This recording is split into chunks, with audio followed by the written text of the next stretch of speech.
There's been a buzz around real estate investments for the past few years as condominium buildings have been sprouting in and out of the metro.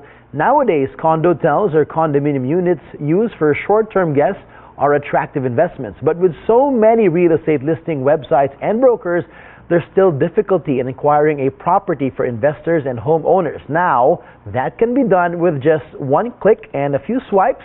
Swoop, the first full-service real estate app, matches properties with buyers in the Philippines. Now, to tell us more about this mobile app, we have in our Rockwell studio the founder and CEO of Swoop, Neva Talladen. Good morning, Neva.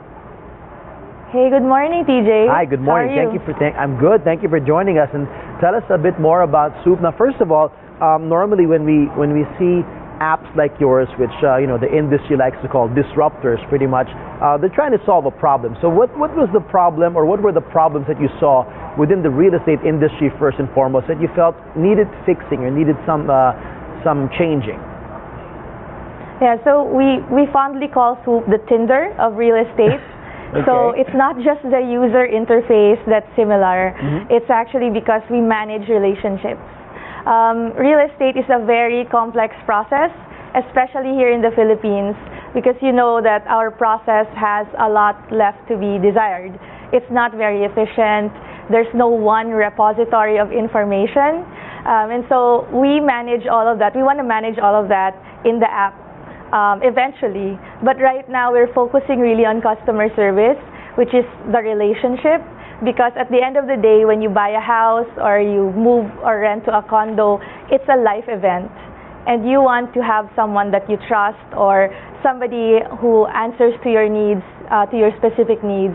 You want that to connect with that someone right away. And the Swoop technology allows you to get to the right person as fast as possible. All right, very interesting how you said the same thing I said to Annalisa when I was previewing the app. I said it's like Tinder, swipe left, swipe right, if you like or you don't You're like. right. And beyond the novelty of calling it like Tinder, it's just really easy user interface. Was that a priority? Aside from the content and the ease of connecting, was user interface a big thing when you guys were designing the app? Definitely. Before we launched it, we went through so many stages. We went through market validation, FGDs. We soft launched it before we actually launched it last December to make sure that it would be something that people would love to use and that it would be easy to use for them.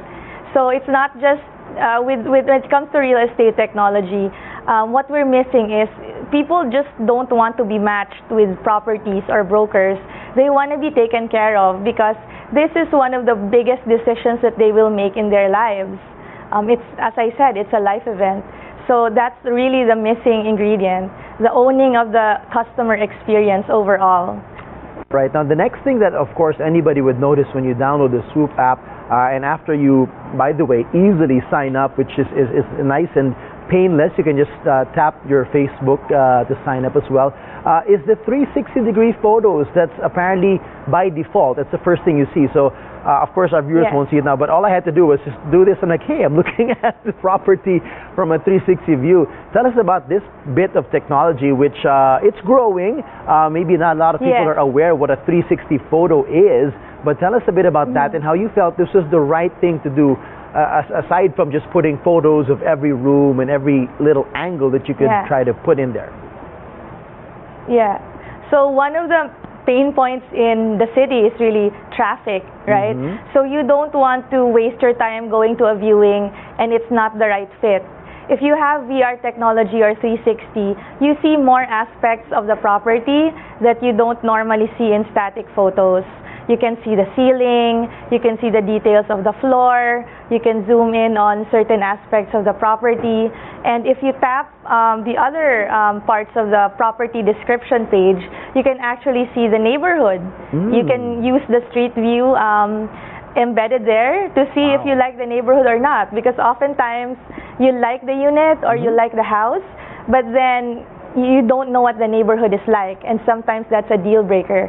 So more or less, when people inquire for us or schedule viewings, which you can also easily do in the app, they're more or less set that this is the property that they want to buy or rent.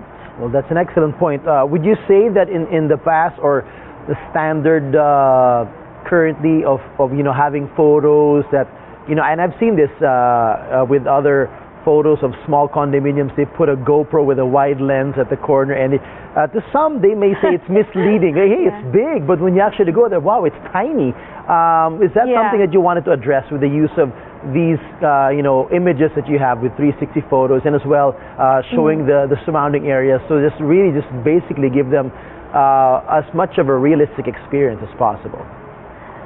For sure. Like, we want to improve that some more by offering virtual tours in the future, where even somebody who lives or works abroad, if they want to relocate to the Philippines, they can just go on the virtual tours. That's in the works. But right now, a 360 photo is very different from a fisheye angle of GoPros. With a fisheye angle, you really get a warped perspective, but with the 360 photo, you can see whether it's spacious or whether it's cozy.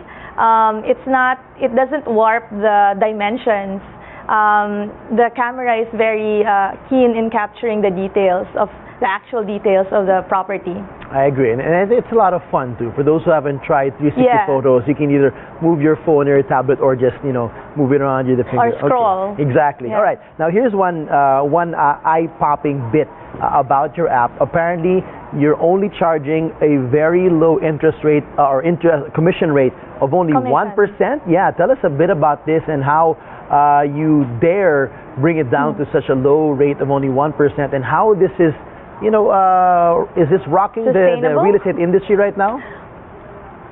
Not really, because there are a lot of co-brokering arrangements in the real estate industry. Okay. But for sure, we put out the 1% commission just to let people know that what we're interested in is volume of transactions, not really the one-time, big-time deals. Okay. Because there's a lot of properties out there in the market that need love. And we're focusing right now on the properties that don't get that much attention, which is the RFOs, or the reselling properties. Okay. A lot of the focus right now for our real estate economy is the projects, the pre-selling projects. Very exciting. But what happens when they get turned over? Usually the after sales or the brokers won't be in a position to help the owners or the buyers turn that over into passive income, because they're concerned about the next project already. So to make it more attractive, especially to new investors, real estate sellers, we offer them like a lower commission rate in exchange for such services, and then we only charge it when the deal converts. All right. Now, so far, what has been the reaction of real estate brokers with your app? Are they wary of it, or are they using it? Are they posting their listings as well? And do you not discourage them as being brokers, or would you rather having the owners themselves post their properties? So what's it been like? How are they reacting to this? Well, we have our own in-house brokers, but we also have some listers or sellers in the app who are brokers, who have a variety of listings. One of the pain points of brokers as well is that they're only one person, and it's hard for them to get support or resources. How do they manage their listings? How do they get leads? If they're answering or one call or doing viewings, they don't have time to actually check out the other leads or inquiries that may have come in. And it turns off buyers or renters because they feel like they're being ignored when they don't get answers or callbacks right away.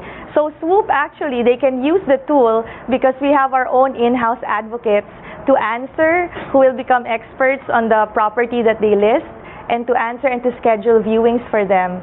So in that regard, if they're open to co-brokering, some brokers do use our app.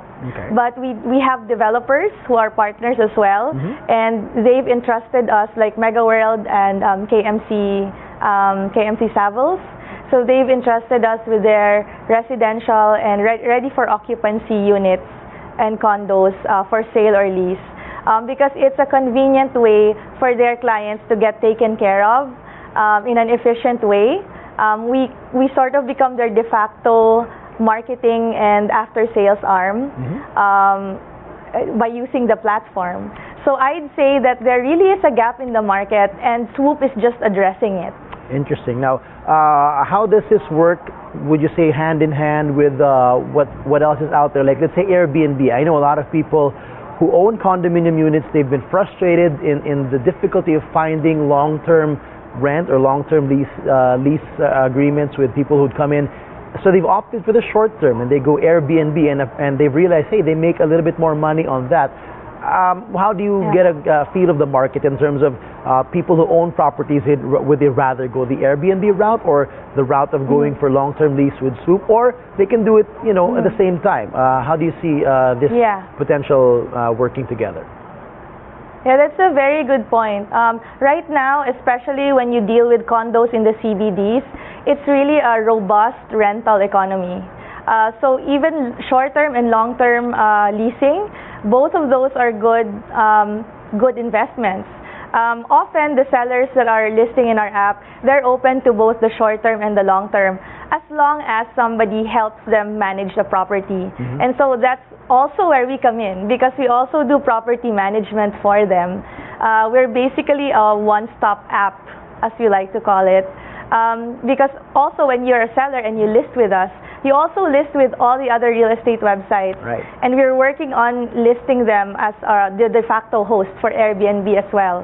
So we maximize the market share of the different websites. All right, very interesting stuff, and well-designed app indeed. So all the best to you guys, Neva. Thank you for joining us this morning, and we hope to see more entrepreneurs and startups like you on the show as well. Thank you so much. Thanks so much.